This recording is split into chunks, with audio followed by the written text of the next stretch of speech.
Do you find yourself awake at night or lost during the day, wondering, is this person really right for me? It might be a fleeting thought, the kind that sneaks up when the excitement fades, or during those quiet moments when you're left alone with your feelings. You try to brush it off because, well, every relationship has its challenges, right? But we both know there's something more to it. When that doubt becomes more than a passing thought, it's worth asking why it's there in the first place. Love can be complicated. It's messy, raw, and vulnerable. But it's not supposed to feel like a constant battle with yourself. There's a difference between working through normal challenges and forcing yourself to fit into something that just doesn't align with who you are. And yet, so many of us cling to relationships that don't feel quite right. Not because we're happy, but because we're afraid of the alternative. Let's get real for a moment. Recognizing the signs that you're dating the wrong person isn't easy. It takes courage to look at your relationship honestly and ask the hard questions. But when you do, you take back your power. You start to value your own peace, your goals, and your ability to grow. And today, we're going to talk about those signs, the ones we often ignore or cover up with excuses. This video will help you gain clarity and confidence in understanding the truth about your relationship. So, let's get into it.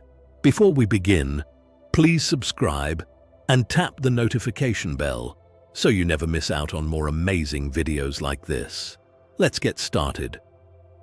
You're constantly walking on eggshells. If you're always afraid of saying the wrong thing, it might be time to ask yourself if it's really love or fear. Emotional safety is the foundation of any healthy relationship, and without it, love can quickly feel like a game of survival. You find yourself weighing every word before you speak, second-guessing your tone, or replaying conversations in your mind to figure out where you might have gone wrong. It's exhausting, isn't it, to constantly navigate a minefield that's supposed to feel like home. Think about this for a moment. Have you ever caught yourself tensing up before bringing up an issue? Maybe you wanted to talk about something simple, how their habits affect you, a small miscommunication, or even a boundary you'd like to establish. But your heart races at the thought of how they might react. Will they get defensive? Dismiss your feelings? Turn the conversation around so suddenly you're the one apologizing? This isn't love. It's self-preservation. A healthy relationship doesn't feel like a courtroom where you're pleading your case just to avoid conflict. Let's bring this back to Stoicism for a moment.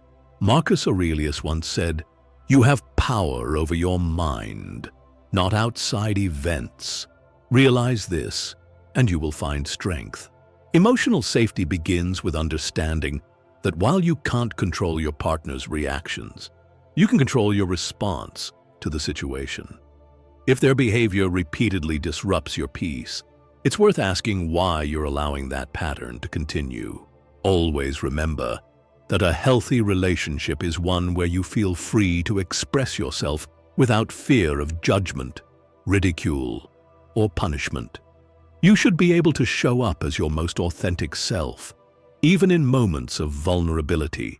If you're suppressing your voice, your needs, or your boundaries just to keep the peace, what you're really doing is trading your emotional health for temporary stability. And that trade-off isn't sustainable. Let's unpack what this might look like day to day. Maybe you avoid asking for what you need, time, support, or even affection, because it's easier than dealing with their response.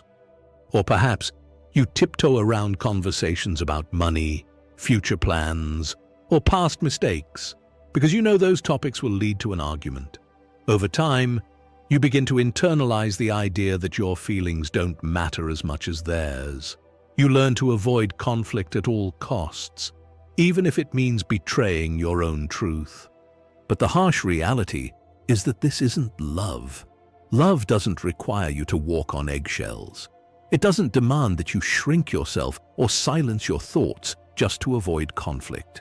Real love holds space for difficult conversations, for disagreements, and even for hurt feelings, because it's built on trust, not fear. So, how do you begin to change this dynamic? First, take an honest look at your relationship. Start by journaling about recurring patterns. Ask yourself, are there certain topics I avoid because they always lead to conflict? Do I feel heard and valued when I express my feelings, or do I feel dismissed? Am I constantly apologizing for things I shouldn't have to apologize for?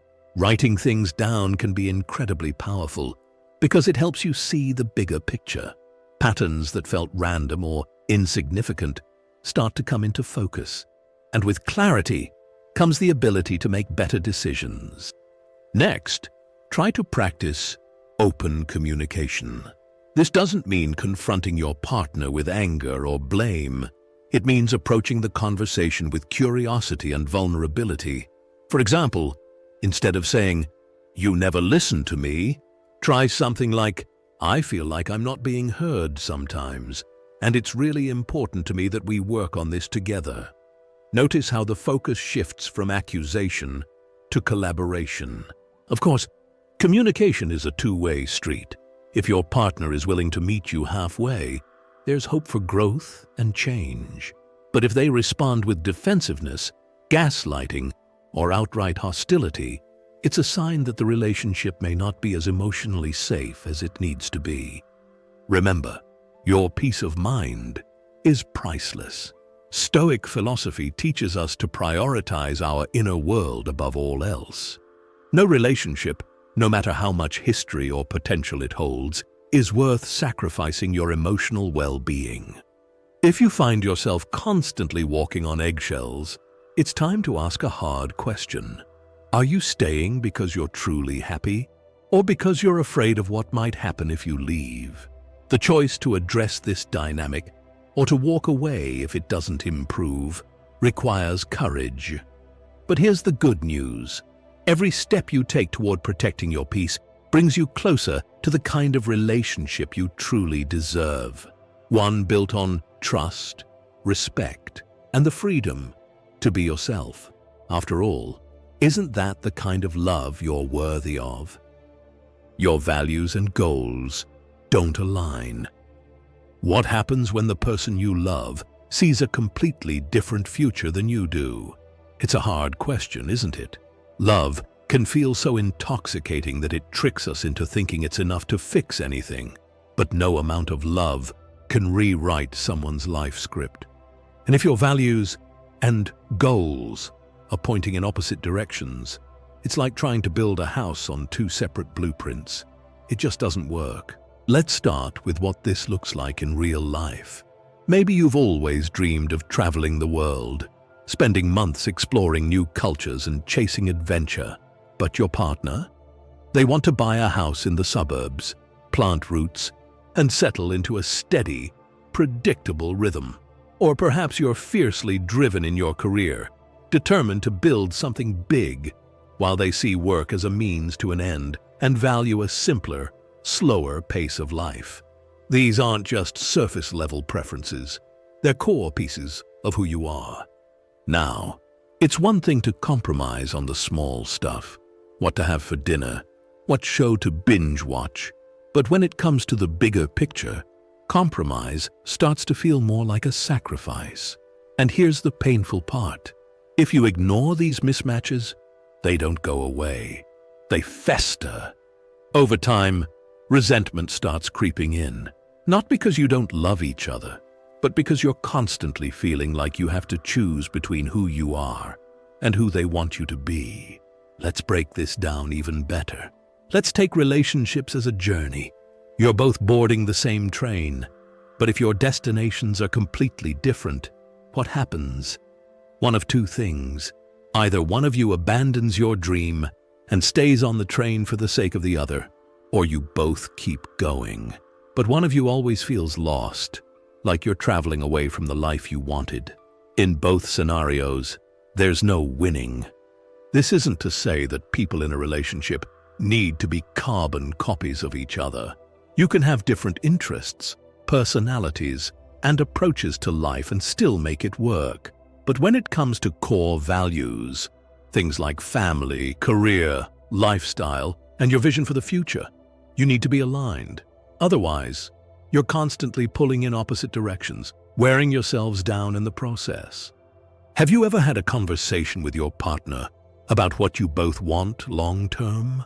Not just vague ideas like, I want to be happy, or I want to be successful, but specific, concrete goals. Do you see yourselves in the same type of relationship? Do you both want kids? Or is one of you unsure? Are you both willing to make sacrifices for your careers? Or does one of you value stability over ambition? These aren't easy questions, but avoiding them doesn't make the answers any less important. Marcus Aurelius reminds us, ask yourself at every moment, is this necessary? And when it comes to relationships, the necessary question is about alignment. Are you and your partner truly moving in the same direction? Or are you staying together simply because it feels easier than having the hard conversations? Alignment doesn't mean perfection. Even the most compatible couples have moments of disagreement. But alignment means that at the core, your values aren't in conflict. It means you both have a shared understanding of what matters most and a willingness to build that future together. So, how do you figure out if you're aligned? Start by having honest conversations, early and often. Don't wait until you're 3 years into the relationship and one of you is envisioning a wedding while the other is imagining a solo backpacking trip through Southeast Asia.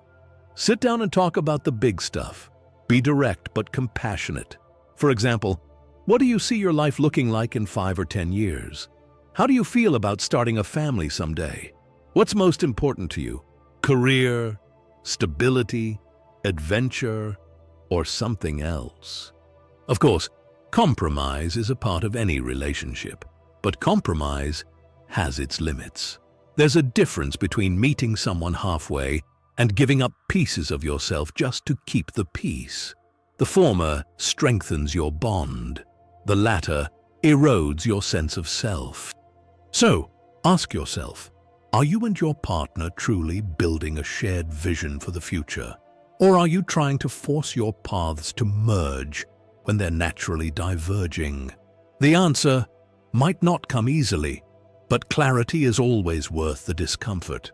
And if you realize that your goals don't align, it doesn't mean you've failed.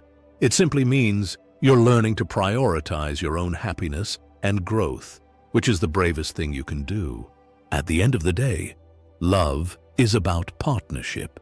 It's about building something together, brick by brick, with shared intentions and mutual respect. If your values and goals align, the journey will feel steady, even when it's challenging. But if you're constantly trying to pull each other in opposite directions, the journey will only leave you both feeling lost, and you deserve so much more than that. The relationship feels one-sided. Love isn't a scorecard, but it's also not supposed to feel like a solo game. If you're constantly the one making plans, reaching out, or bending to keep the peace, you need to ask yourself if you're in a partnership or an emotional tug-of-war. What does a one-sided relationship actually look like? It's subtle at first. Maybe you're the one always texting first, thinking it's just how they are. Or you're the one planning dates, making the sacrifices, or offering support while receiving very little in return. Over time, these small sacrifices add up. It begins to feel like you're putting your heart into something that barely echoes back. Let's take you spend hours planning a special date because you know it'll make them happy. But when it's over, there's no gratitude, no reciprocation. Or worse, they don't even notice the effort you put in. Instead of feeling appreciated, you're left questioning if you're asking for too much or if you're just not enough. And That's a wound love should never leave behind. The truth is, relationships thrive on mutual investment. It's not about counting who did what or keeping tabs on favors. It's about showing up for each other in ways that make you feel seen, valued, and cherished. And when the balance is off, when one person is always giving while the other is comfortably taking, it becomes less of a relationship and more of a slow drain on your energy, confidence, and peace. Stoicism offers an incredible lesson here. Epictetus famously taught, "Make the best use of what is in your power, and take the rest as it happens." Think about that for a second. If your relationship feels one-sided, it's worth reflecting. Are you trying to control what's outside your power? Are you chasing affection or validation that should come naturally in a healthy partnership? If the effort to feel valued feels exhausting, maybe it's time to pause and ask yourself, what am I really holding on to? Let's dig deeper into some common scenarios. Have you ever noticed that you're always the one apologizing, even when you weren't at fault? Or maybe you're the one compromising on your dreams, plans, and boundaries to keep the relationship alive. These patterns don't just happen overnight. They start small. Maybe they cancel plans last minute, and you shrug it off. Perhaps they avoid hard conversations, and you decide to let it go. Over time, you convince yourself that being the understanding one is just your role in the relationship. But love doesn't work that way. Real love inspires growth on both sides. If you're the only one showing up, adjusting, or putting in the work, it's not love, it's emotional labor. So, how do you address a one-sided relationship? It starts with honesty, first with yourself, and then with your partner. Ask yourself the tough questions, and if the answers make you uncomfortable, don't ignore them. One of the most powerful tools in navigating this imbalance is pattern recognition. Start paying attention to recurring dynamics. Are you always the one initiating communication, planning, making sacrifices? Recognizing these patterns is the first step toward breaking them. Next, initiate an open, honest conversation with your partner.